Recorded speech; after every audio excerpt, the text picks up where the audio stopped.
മാത്രമല്ല ഇതുപോലത്തെ കാർഡ് കുഞ്ഞുങ്ങൾക്ക് വരാൻ പോവുകയാണ്. സ്റ്റുഡൻസ് കൺസെഷൻ കാർഡ് ഇങ്ങനെയാണ്. പഴയ പേപ്പറും വരയ്ക്കലൊന്നും ഇതുപോലൊരു ചിപ്പുള്ളൊരു കാർഡാണിത്. ഈ കാർഡ് കുഞ്ഞുങ്ങൾക്ക് വേണ്ടി വരും, സ്റ്റുഡൻസിനാണ്. ഞാൻ പറയുന്നത് ശ്രദ്ധിക്കണം, 1ാം ക്ലാസ് മുതൽ 12ാം ക്ലാസ് വരെ കുട്ടികൾക്ക് KSRTC സൗജന്യമായിട്ടാണ് കൊടുക്കുന്നത്. ഈ ഒരു കാർഡിന് വേണ്ടിയിട്ട് അല്ലാതെ കൺസെഷൻ കാർഡിന് 150 രൂപ ഒറ്റത്തവണ വാങ്ങിക്കും. ഇനി അങ്ങനെയില്ല, ഈ കാർഡ് കൊടുക്കാൻ പോകുന്നത് +2 പഠിക്കുന്ന കുട്ടിയാണെങ്കിൽ 2 വർഷത്തേക്കായിരിക്കും. 2ാം വർഷം കഴിയുമ്പോൾ കണ്ടക്ടർ അടുത്ത് കൊടുത്തൊന്ന് ചാർജ് ചെയ്യാന്നുള്ളത് വാലിഡേറ്റ് ചെയ്യുക. ഒരു മാസം 25 ദിവസം കുഞ്ഞുങ്ങൾക്ക് യാത്ര ചെയ്യാം അവർക്ക് കൊടുത്തിരിക്കുന്ന റൂട്ടിൽ. ഇതെല്ലാം അതിനകത്ത് പ്രോഗ്രാം ചെയ്യും. ഇപ്പോൾ ഒരു സ്ഥലത്ത് ഇറങ്ങി ആ കുട്ടിക്ക് വേറെ ബസ് കയറിയാണ് സ്കൂളിൽ പോകേണ്ടതെങ്കിൽ ആ 2 ബസ്സിൻ്റെയും സാധനം ഇതിൽ ചാർജ് ചെയ്യും. ഈ കാർഡ് ഇപ്പോൾ ഒരു 10-20 ദിവസത്തിനുള്ളിൽ കാർഡ് വരും. എല്ലാ കുഞ്ഞുങ്ങൾക്കും ഈ കാർഡായിരിക്കും കൊടുക്കുന്നത്. പേപ്പർ കാർഡ് മാറ്റിയിട്ട് ഇത് കൊടുക്കും. ഇത് സൂക്ഷിച്ചാൽ മതി. ഇത് കളഞ്ഞു പോയാൽ ഡ്യൂപ്ലിക്കേറ്റ് എടുക്കേണ്ടി വരും. ഇതായിരിക്കും പുതിയ കാർഡ് കുട്ടികൾക്ക് വേണ്ടി വരുന്നതാണ്. കണ്ടക്ടറെ കൂടെ കണ്ടക്ടർ മെഷീനിലൊന്ന് പഞ്ച് ചെയ്യും. അപ്പോൾ നമുക്ക് എത്ര കുട്ടികൾ യാത്ര ചെയ്യുന്നത് നമുക്ക് കണക്ക് കാണാം എന്നുള്ളതല്ലാതെ അതിന് പൈസയൊന്നുമില്ല.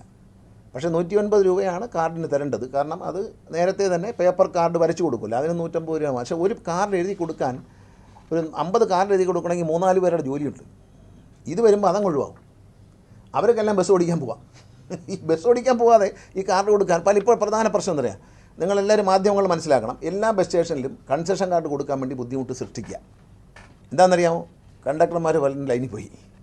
അപ്പോൾ അവരെ തിരിച്ച് വിളിച്ച് ഇവിടെ ഇരുന്നിട്ട് ഈ എഴുതിക്കോളാൻ പറയണം. അത് പറയുന്നില്ല. ഒരു 20 ദിവസം കൂടെ വെയിറ്റ് ചെയ്യുക. എല്ലാവർക്കും ഇതുപോലത്തെ കാർഡ് തരും. കാർഡ് ടെൻഡർ ചെയ്ത് കഴിഞ്ഞു. അതിൻ്റെ ഡിസൈൻ മാത്രം ഒന്ന് ഫൈനലൈസ് ചെയ്യണം. അത് ഫൈനലൈസ് ചെയ്തിട്ടുണ്ട്. അത് അടി തുടങ്ങും. അടിച്ചാൽ ഒരു 6-7 ദിവസത്തിന് സാധനം കൈ കിട്ടും. ഒരു 10-20 ദിവസത്തിനുള്ളിൽ കുട്ടികൾക്കെല്ലാം ഈ കാർഡിൻ്റെ പറയാം. അതുപോലെ അംഗപരിമിതർക്കും അവർക്കും ഇതേപോലെ കാർഡാക്കും. ഇത് ബസ് സ്റ്റാൻഡിൽ തന്നെ കൊടുക്കും. ബസ് സ്റ്റാൻഡിൽ തന്നെ ഈ കാർഡ്, അതായത് മറ്റേ കാർഡ് എഴുതി കൊടുക്കുന്ന ബസ് സ്റ്റാൻഡിൽ നിന്നാണല്ലോ. ഇപ്പോൾ ആപ്പ് വഴിയാണ് കയറുന്നത്. ഈ ആപ്പ് വഴി കയറി കൺസെഷൻ കഴിഞ്ഞ വർഷവും ആപ്പ് വഴിയായിരുന്നു. അപ്പോൾ കൺസെഷൻ ഇട്ട് കഴിഞ്ഞാൽ കറക്റ്റ് കണക്കറിയാം, എത്ര കൺസെഷൻ ഉണ്ടെന്നൊക്കെ നമുക്ക് ഓരോ നിമിഷം അറിയാൻ പറ്റും. അപ്പോൾ കൺസെഷൻ അപ്രൂവ് ചെയ്തു കഴിഞ്ഞാൽ ഇത് പൈസ അടയ്ക്കാം. ഈ 150 രൂപ അടയ്ക്കണം ഗൂഗിൾ പേ വഴി വാർഷികമായിട്ടാണ്. ശരിക്കും പറഞ്ഞാൽ ഇത് വരുമ്പോൾ 2ാം വർഷം ഈ കണ്ടക്ടറെ കൊടുത്താൽ മതി. 109 അല്ലേ, 109 അല്ലേ, 110 രൂപ. 110 രൂപയാണ് ഇതിന് വാങ്ങുന്നത്. ഈ കാർഡിന്, ഈ കാർഡിനല്ല പേപ്പർ കാർഡിന് വാങ്ങുന്നുണ്ട്. ആ പൈസ ഇതിന് ഇത് കൂടുതലൊന്നും വാങ്ങുന്നില്ല. ഇതേ കാർഡിന് കൊടുക്കുന്നു. പിന്നെ കുട്ടിക്ക് ഇത് എപ്പോഴും മാറണ്ട. 2ാം വർഷം +2 പഠിക്കുന്ന കുട്ടിക്ക് 11 കഴിഞ്ഞ് 12 മാറ്റേണ്ടതില്ല. കണ്ടക്ടറെ കൊടുത്താൽ കണ്ടക്ടർ ആ വർഷത്തെ കാർഡിൻ്റെ പൈസ കൂടി ചേർത്ത് ഇതേ കാർഡ് ചാർജ് ചെയ്ത് കൊടുക്കും. ഇത് കളഞ്ഞു പോയാൽ മാത്രമേ ഡ്യൂപ്ലിക്കേറ്റ് എടുക്കേണ്ടായിരുന്നു. ഒരു കണക്ക് ഞാൻ പറഞ്ഞ കണക്കിൽ തെറ്റുണ്ട്. 1 ലക്ഷമാണ് അടിച്ചത് ട്രാവൽ കാർഡ്, ഈ കറുത്ത കാർഡ്. അതിൽ 82,000 കാർഡ് വിറ്റ് കഴിഞ്ഞു. 4 ലക്ഷം കാർഡ് കൂടെ അടിക്കാൻ പോകണം അല്ലേ, 4 ലക്ഷം കാർഡ് കൂടെ അടിക്കാൻ പോകണം. ഇതിൽ ചിപ്പൊക്കെ ഉണ്ട്. ഈ കുട്ടികളുടെ ചിപ്പൊക്കെ ഉണ്ടാവും. അത് റീഡ് ചെയ്യും. ജസ്റ്റ് പഞ്ചിങ്ങേ ഉള്ളൂ. ഈ കുട്ടികളുടെ നമ്പർ പഞ്ചിങ് മാത്രമേ ഉള്ളൂ. പ്രൈവറ്റ് ബസ്സുകാർ അവർക്കും കാർഡ് കൊടുക്കും. ജേർണലിസ്റ്റുകൾക്കടക്കമുള്ള പാസുകളും ഇതുപോലെ സ്മാർട്ട് കാർഡാക്കി മാറ്റാൻ പോകും. ജേർണലിസ്റ്റ് കാർഡ്, അംഗപരിമിതര കാർഡ് എല്ലാം സ്മാർട്ട് കാർഡാക്കി മാറ്റാം. ഈ പേപ്പറിലുള്ള എഴുത്തും കാര്യങ്ങളും അവസാനിപ്പിക്കുക. സ്മാർട്ട് കാർഡ് ആകുമ്പോൾ ഇത് എത്ര യാത്ര ചെയ്യുമെന്നൊക്കെ കൃത്യമായി കണ്ടക്ടർക്ക് പഞ്ച് ചെയ്ത് കഴിഞ്ഞാൽ ഞങ്ങൾക്ക് സെപ്പറേറ്റ് ആയിട്ട് റിപ്പോർട്ട് കിട്ടും. അതിൻ്റെ എല്ലാം ഒരു KSRTCക്ക് ഒരു അക്കൗണ്ടബിലിറ്റി ഉണ്ടാക്കുക എന്നുള്ളതാണ്. KSRTCയുടെ സ്പെയർ പാർട്സ് പർച്ചേസിങ്, സ്പെയർ പാർട്സിൻ്റെ മൂവ്മെൻറ്റ് എല്ലാം ഈ സുതാര്യ എന്നൊരു സോഫ്റ്റ്വെയറിലേക്ക് മാറ്റിയിട്ടുണ്ട്. അത് ഇന്ത്യൻ ട്രാൻസ്പോർട്ട് ചരിത്രത്തിലെ ആദ്യത്തെ സംഭവമാണ്. ഇന്ത്യയിലെ എല്ലാ ട്രാൻസ്പോർട്ട് കോർപ്പറേഷനും നമ്മളുണ്ടാക്കിയ ഈ സോഫ്റ്റ്വെയർ ചോദിക്കുകയാണ്.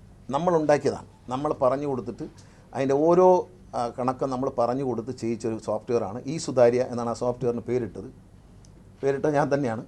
അപ്പോൾ ആ സാധനം ഇന്ന് ഇന്ത്യയിലെ എല്ലാ കോർപ്പറേഷനും ഇത് വാങ്ങാൻ തയ്യാറായിരിക്കുകയാണ്. ഈ സോഫ്റ്റ്വെയറിൽ ഒരു പാർട്സ് വന്ന് ഡിപ്പോയിൽ ഇറങ്ങുന്നിടം മുതൽ സെൻട്രൽ വർക്ക്സിലെ സ്റ്റോറിൽ ഇറങ്ങുന്നിടം മുതൽ ഇത് വാഹനത്തിലേക്ക് പോകുന്നവരുടെ എല്ലാ സംഭവങ്ങളും സ്കാൻ ചെയ്ത് പോകും.